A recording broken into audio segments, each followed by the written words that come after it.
Hey there, crafters and stashers. Welcome to the CraftStash podcast. I'm your host, Kim.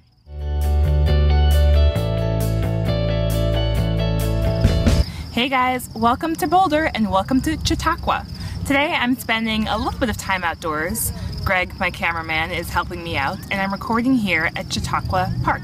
I don't know if it's state park or if it's national park, but it's a beautiful, beautiful park in the middle of Boulder, Colorado. We were taking the day off to go to a hot air balloon festival, so you'll see a little bit of that in my podcast later, but I just wanted to record a quick intro in the outdoors. Take a look around.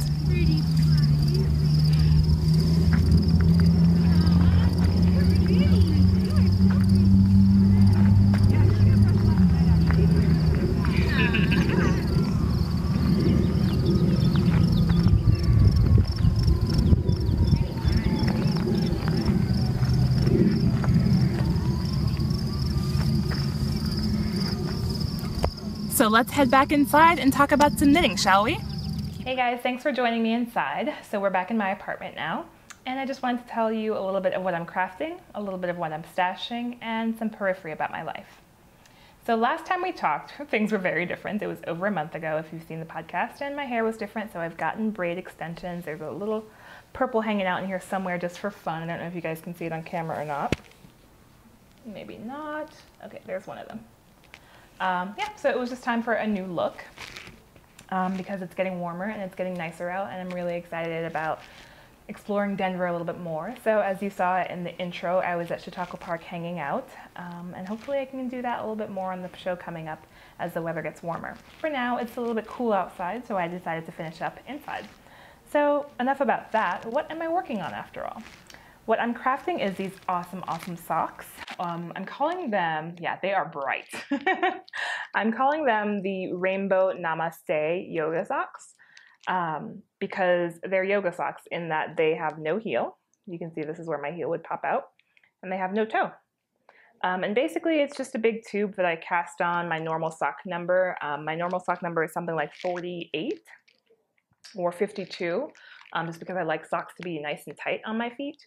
And I didn't have to worry about increasing for the toe or doing the figure 8 cast on or anything interesting like that.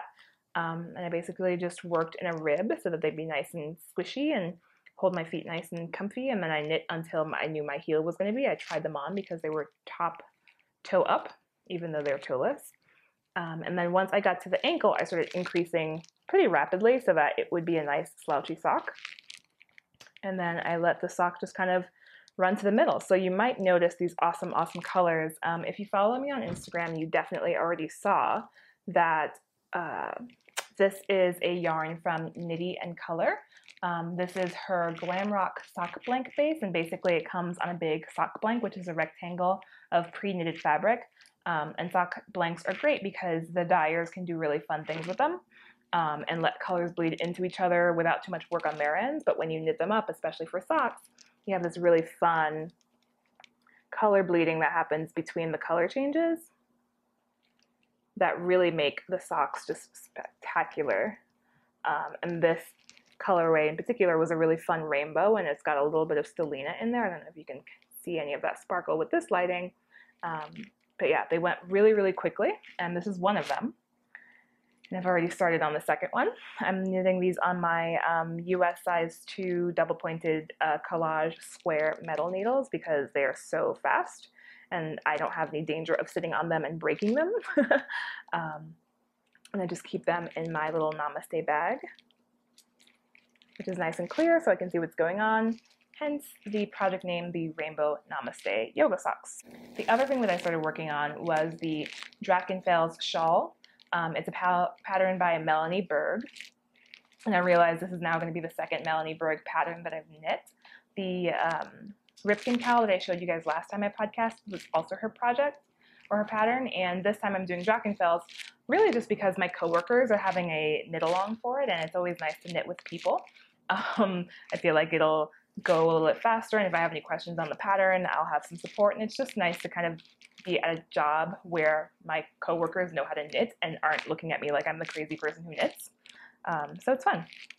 So I've started casting on this weekend, And as you can see, it's all about the purples as usual with my color palette. This is some Plucky Knitter. I'm doing it in 3 different colors of Plucky Knitter. The yarn, the project calls for 3 different colors, about 330 yards each. So I'm doing it in this really yummy purple color, which is almost like an indigo. I don't know if you guys can see it, contrasted with that blue. The second color is going to be, or the bridge color is going to be this really fun blue, kind of like a Tiffany blue. And the third color is going to be this bright, shocking pink. All of them are either Plucky Feet base or Plucky Primo, which are their fingering weight with a little bit of cashmere in them. So I'm really excited about that. The great thing about this shawl is that there doesn't seem to be any short rows, because I really am not a fan of working short rows, especially if it's supposed to be a mindless or rather simple pattern. So I'm just doing these on my size 6 US Chagu circular needles, and it's going by pretty nicely.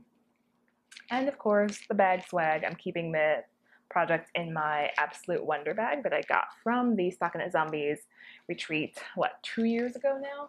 A couple of weeks ago was the SSK retreat with the Knit Girls in Nashville, or was it Nashville? Memphis? I can't remember, somewhere in Tennessee. And I was so sad because it was the first year that I had missed it. But you know what? Life changes, and sometimes you can't go to all the knitting retreats that you want to. So I'm glad that everyone on Instagram was posting pictures, because I got to live vicariously through you guys. So that's what I'm crafting. What am I stashing? So it's kind of a silly question, right? I'm stashing some yarn. I wouldn't say that I'm on a yarn diet this year, but I've got a really nice stash and a similarly tiny apartment to where I was in New York. So I'm trying not to buy things actively. But our friend Karita at Neighborhood Fibers lives in Baltimore, Maryland, and if you've seen any of the news lately, you know that Baltimore is going through some shit, and hopefully it turns out to change the city for the better.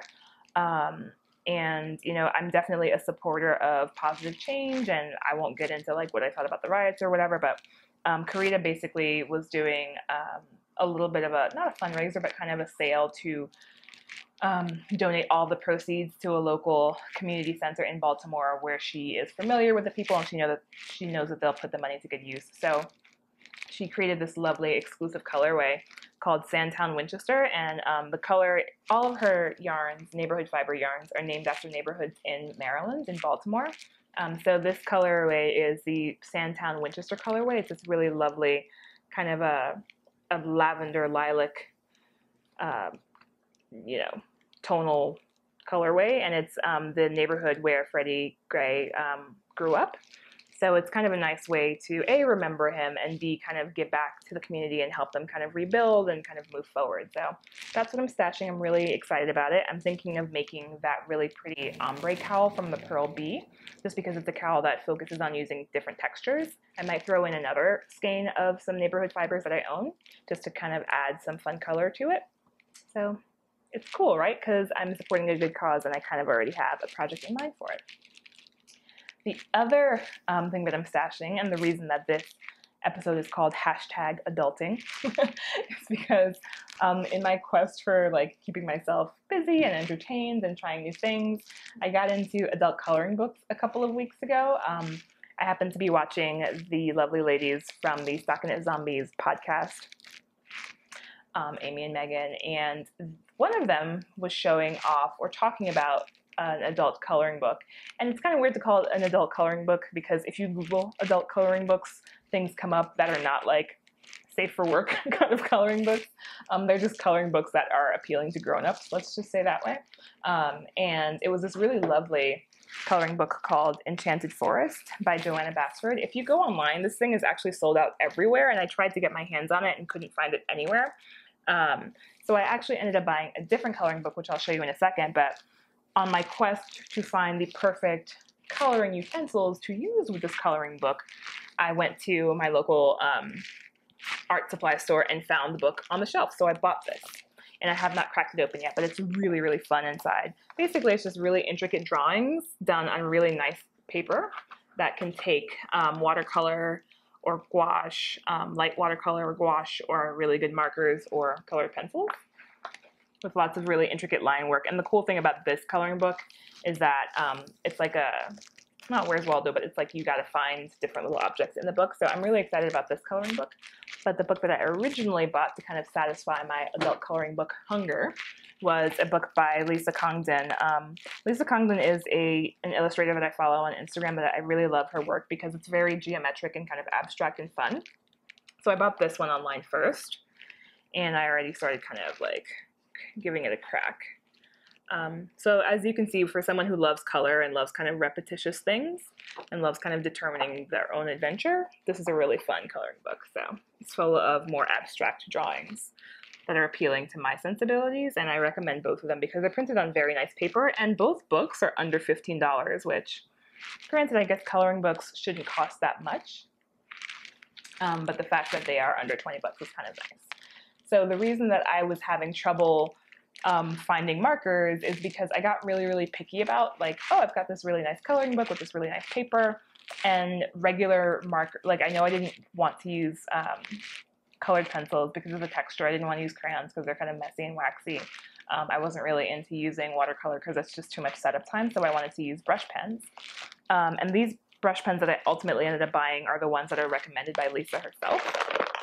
They're these Koi, the brand name is Koi, and they're watercolor brush pens, and you're supposed to be able to like blend them together. I had started off with some Tombow brand brush markers, and those are beautiful, but they're just really, really pricey, and I wanted more than 10 colors. So I went ahead and splurged and bought this 48 color set from Koi. And it's great because it comes with all these 48 different colors, and they're all pretty distinctive from each other, and it just gives you way more variety so that you don't feel like your entire drawing is all orange, like all one orange or all one pink. So if you're thinking about getting into adult coloring books, I highly recommend the Lisa Congdon book because it's, you know, some of these coloring books are just basically like really like mandalas and stuff, which is cool, but for my sensibility, a little bit more modern and playful and geometric. I just really liked the way that the Lisa Congdon book worked out. So that's what I'm crafting and what I'm stashing. So next up, we have a little bit of periphery. So for periphery, I just wanted to share with you the scenery from Chautauqua, which you saw on the intro and which you'll see in a little bit when I say goodbye. But this weekend was really filled with, you know, kind of getting back to things that as a kid you're really into, and as an adult you rediscover and you're like, oh my God, this is still so much fun, and it's such a simple pleasure. So one of those things obviously was the adult coloring book, but the other thing was yesterday morning, Greg and I woke up at something like 3:45 in the morning, which is actually kind of hard to do on the weekends, to go to a hot air balloon festival in Erie, Colorado. So Erie, Colorado is just, hey Greg, is Erie north? North and east of Boulder. It's north and east of Boulder, Colorado. So it's about a 20-minute drive with no traffic, about 45 minutes with traffic. And we got up really early, a little too early, but that was okay, to go watch some hot air balloons. And I had never seen hot air balloons launched before in real life. Greg had seen them when he was doing grad school in Albuquerque, New Mexico, and it was just a really, really fun thing. So rather than keep blabbing about it, I will show you some pictures and video because it's just such a magical thing to wake up early, get there before the crack of dawn, and see all these balloons being set up and watch them launch and kind of just see all the little kids freaking out and all the adults kind of really getting this wonderful look on their faces. We were definitely included in that crowd of adults getting wonderful, awesome looks on our faces as we saw these things, so I just wanted to share that with you guys. So take a look at these couple of pictures, and then we'll say goodbye back at Chautauqua.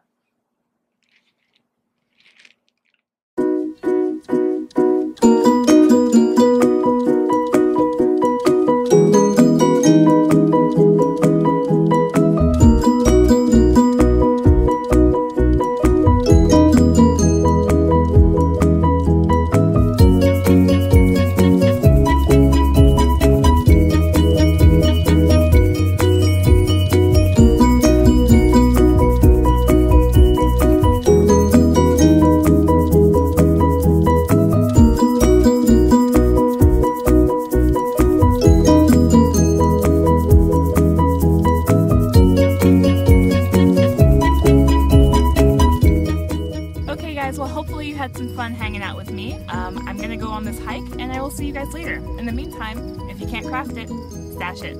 Cheers!